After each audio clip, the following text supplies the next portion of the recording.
Welcome back to Anime Fight Club, everyone. My name's Grim. Today we're checking out Demon Slayer, episode 2, entitled Trainer Sakonji Urokodai. So the episode starts with Tanjiro walking through like some type of farm or something like that, and he asks this farmer for some a basket, some straw and bamboo, and he's like, "Yeah, you can take it. I don't need it." And he's like, Tanjiro's like, "Yeah, I'll give you some money." And the guy's like, no, it's fine. And then Tanjiro takes his hand and smacks this money into his hand and then walks away with the things. Then Tanjiro makes his way back to Nezuko, who's in this cave, and she pops up from underground once he calls for her. So then he has the assumption that she's trying her best to hide from the sun. So he weaves her a basket and then asks her if she can change sizes. And she does. She goes from her normal size to much smaller and is able to fit in this basket, which she covers in a sheet or something like that, and is now carrying her, walking around with her, which was very smart, and it's got to be a killer workout. Tanjiro gets warned on his way up this mountain by a villager, and she says a lot of people have been going missing on that mountain. So the sun goes down, Nezuko gets out of the basket, they're walking together, and they see a temple. And Tanjiro assumes that someone's there, and they should go check it out. But then he smells blood and assumes that someone's hurt. Tanjiro and Nezuko run up to this temple, open up the doors, only to see a mysterious figure on the ground along with several dead bodies. Everybody else is dead. He asks them what they're doing there and proclaims that that's his territory and says that anyone that steps foot on his turf is going to have to pay. So then Tanjiro realizes it's a demon, and Nezuko is seeing this horrific scene once again. But she's a demon now. She's not heartbroken by this scene. She's foaming at the mouth. She's starving. This demon realizes that something's different about the team, Nezuko and Tanjiro, and it immediately attacks Tanjiro, and Tanjiro, quick with it, slashes his throat with this axe. He was incredibly quick with it, and this animation, oh my god, this studio is easily my favorite studio. Like, some people say Madhouse because of One Punch Man, and some others, Madhouse is awesome though. Death Parade was really good, but it's Ufotable for me, man. The animation is always so smooth and clear. Anyway, this demon goes back to attack Tanjiro once again. Tanjiro says he's super fast and strong. I mean, obviously he's a demon. After he slashed this dude's throat, as an audience member, we're wondering, why is he still alive? Then you gotta assume they have regenerative abilities. Whew. So Nezuko, oh my goodness, Nezuko, I'm speechless. She tenses up all her muscles, circles around. What a beautiful sequence. You could see like this 3D surround sequence. The camera spins around, and Nezuko runs up on this demon and kicks his head off. What in the world? She kicks this man's head off. And then as she's trying to calm down, the body starts to move again, and she kicks him across the yard. Oh my goodness. And then this demon, his head decapitated from his body, is still talking. And that's when he realizes that Nezuko is a demon. His head is on the ground, but the body gets back up and continues to attack. And it didn't go for the head to try to like reattach itself. It's attacking on its own. Then the decapitated head grows limbs and tries to attack Tanjiro. Tanjiro is trying to defend himself with this axe, and Nezuko, whose fangs are blocked by this bamboo stick, is trying to defend herself against just the body. With no more weapons in hand, Tanjiro headbutts this demon. You talking about some serious courage. He headbutts him twice, then grabs the axe that the demon's holding on to with his hair and just hurls it toward this tree, impaling the demon in the tree. The demon is not harmed, he's just pinned. So then Tanjiro goes rushing toward Nezuko. He's screaming through the forest looking for her, only to find her getting beat by this demon on the edge of a cliff. So then he goes to try to save her by tackling the headless demon body. He tackled it off the cliff and was about to fall off as well, but Nezuko reached out and grabbed him, still attesting to her sanity, which is awesome. So the body falls toward the bottom, or to the bottom of the cliff, and just smacks the ground.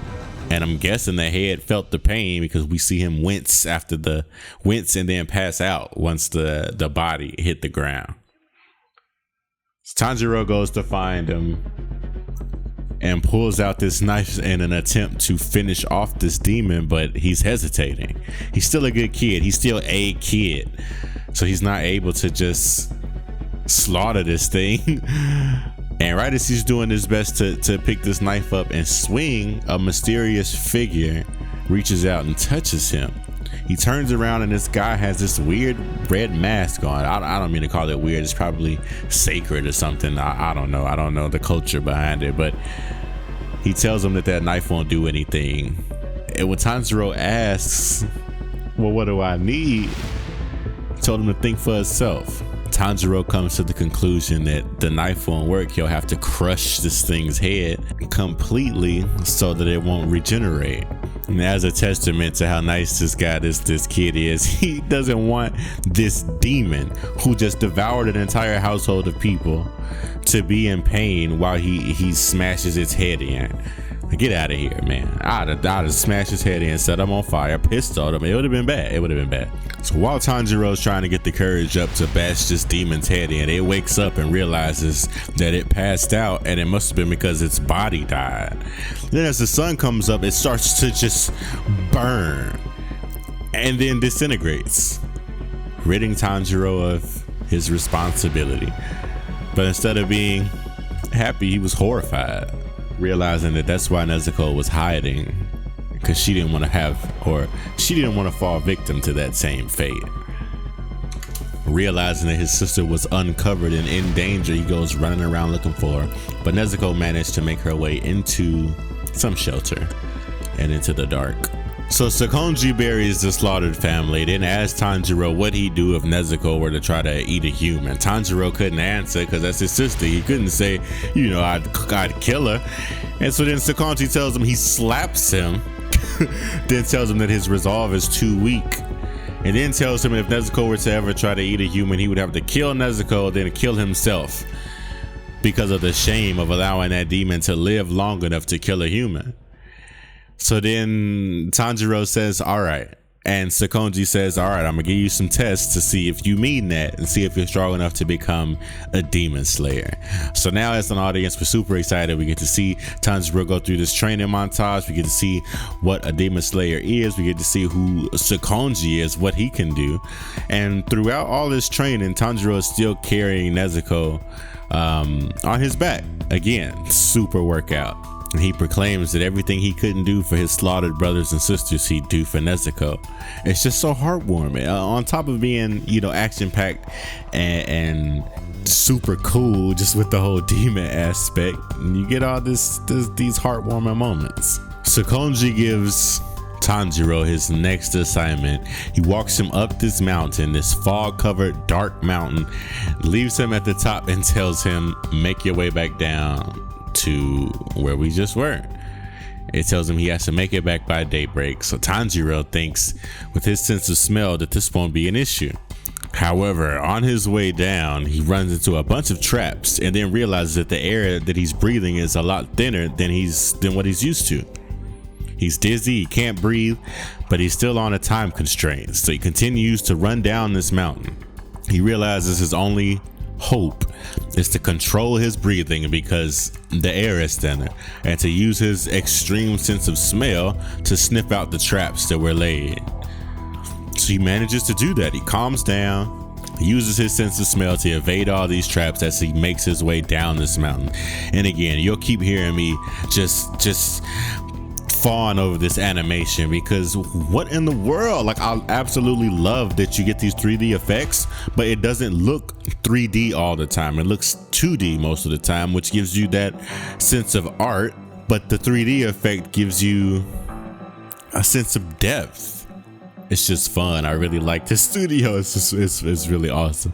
I really suggest you guys watch this for yourselves. Tanjiro grits his teeth and continues to fight off these traps as he makes his way back toward his sister. So he makes his way down. He opens the door right as the sun is starting to come up. It's covered in blood and bruises, but he made it. Then we hear the letter from Gills to this trainer, Urakodai. Listening to the letter that Gil wrote Urakodai, you gotta assume they had a really good relationship, because I mean, you just asked this dude to take in somebody that you do not know, and he did it, or that you don't know and he doesn't know, and he still did it. So they must have a lot of trust in each other. Hopefully we'll get more on that in the future. But I hope you guys enjoyed this episode. I hope you guys watched it. Please leave a comment below. Like, how'd you feel about the episode? What was your defining moment about this episode? Hit the thumbs up. Please subscribe. I hope to see you all in the next video. Really getting excited for this show. Like, I can't express to you how much I love this studio. Like, I'm a huge fan of the Fate Stay series, and Ufotable did all of that, and it was incredible, and I love it. I definitely want to review that at some point, but I'll need more of you in order to do that. I hope you guys enjoyed it. I hope to see you next video. As always, otaku for life.